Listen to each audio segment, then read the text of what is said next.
17-ാം ദിവസം രാവിലെ 11 മണിയാണ്.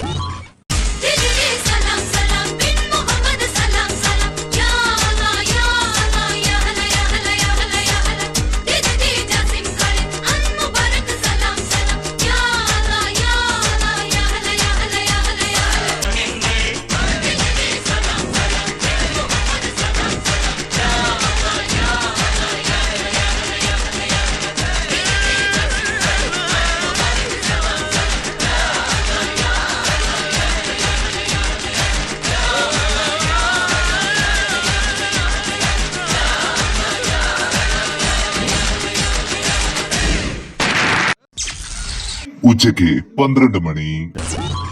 മത്സരാർത്ഥികളെ ശ്രദ്ധിക്കൂ, 4-ാം ആഴ്ചയിലെ നോമിനേഷൻ പ്രക്രിയയുടെ സമയം എത്തിച്ചേർന്നിരിക്കുന്നു. ടീക്കോ, കൺഫ്യൂഷൻ റൂമിലേക്ക് വരിക. ബിഗ് ബോസ്, ഞാൻ ആദ്യം പറയാൻ പോകുന്നത് മോഗ്ലി, രണ്ടാമത് എനിക്ക് പറയാനുള്ളത് ഡോറേമി. മോഗ്ലിയുടെ ബിഹേവ് ഇത്തിരി മോശമാണ്. ഡോറേമിയെ കുറിച്ച് ഞാൻ പറയുകയാണെങ്കിൽ, ആദ്യ ദിവസം മുതൽ ഇന്നേ ദിവസം വരെ ആരോട് മാത്രം മിണ്ടുന്നില്ല. എന്താണ് പ്രശ്നമെന്ന് മനസ്സിലാവുന്നില്ല. ഇങ്ങനെയൊരു മത്സരാർത്ഥി ഇവിടെ നിൽക്കുന്നതിൽ എനിക്ക് താല്പര്യമില്ല.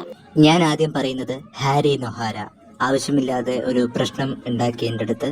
രണ്ടാമത് എനിക്ക് പറയാനുള്ളത് മോഗ്ലിയാണ്. മോഗ്ലി ആ പ്രശ്നം നടക്കുന്ന സമയത്ത് ഒന്നും വന്ന് ഇടപെട്ടില്ല. ആവശ്യമില്ലാത്ത കാര്യത്തിനൊക്കെ ഇടപെടുന്ന മോഗ്ലി ആവശ്യമുള്ള ഒരു കാര്യത്തിന് ഇടപെടാതെ മാറി നിന്നു. സോ ഞാൻ ഇവരെ രണ്ടുപേരെയും നോമിനേറ്റ് ചെയ്യുന്നു. ഞാൻ ആദ്യം പറയുന്നത് സരസമ്മ, രണ്ടാമത് എനിക്ക് പറയാനുള്ളത് മോഗ്ലിയാണ്. ഈ രണ്ടുപേരും ഇവിടെ നിൽക്കാൻ ഒട്ടും തന്നെ യോഗ്യതയില്ലാത്ത കണ്ടസ്റ്റൻസ് ആണ്.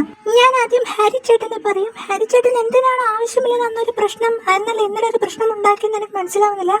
സെക്കൻഡ് എനിക്ക് പറയാനുള്ളത് ചുക്കിയാണ്.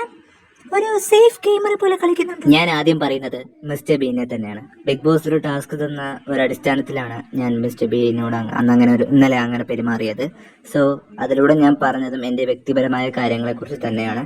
സെക്കൻഡ് എനിക്ക് പറയാനുള്ളത് സരസമ്മ ഓഗിയുടെ കൂടെ ഗ്രൂപ്പിസമായി കളിക്കുന്നത് പോലെ പലർക്കും ഇവിടെ തോന്നിയിട്ടുണ്ട്. യഥാർത്ഥത്തിൽ എനിക്ക് തോന്നിയത് സരസമ്മ ഒരു സേഫ് ഗെയിമറെ പോലെയാണ് ഈ വീട്ടിൽ നിലനിൽക്കുന്നത്. സോ ഞാൻ രണ്ടുപേരും നോമിനേറ്റ് ചെയ്യുന്നു.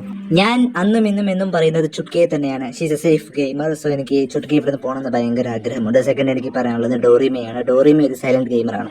ഞാൻ ആദ്യം പറയുന്നത് എന്റെ സുഹൃത്തായ ഓഗിയെ തന്നെയാണ്. പലർക്കും ഞാൻ ഓഗിയുടെ കൂടെ ഗ്രൂപ്പിസമായി കളിക്കുന്ന പോലെ തോന്നുന്നു. യഥാർത്ഥത്തിൽ ഞാൻ ഗ്രൂപ്പിസമായി കളിക്കുന്നില്ല. സോ ഞാൻ എന്റെ ഫസ്റ്റ് നോമിനേഷൻ ഓഗിയാണ്. സെക്കൻഡ് എനിക്ക് പറയാനുള്ളത് മോഗ്ലിയാണ്. മോഗ്ലി ഒരു ഫേക്ക് ഗെയിമറാണ് യഥാർത്ഥത്തിൽ.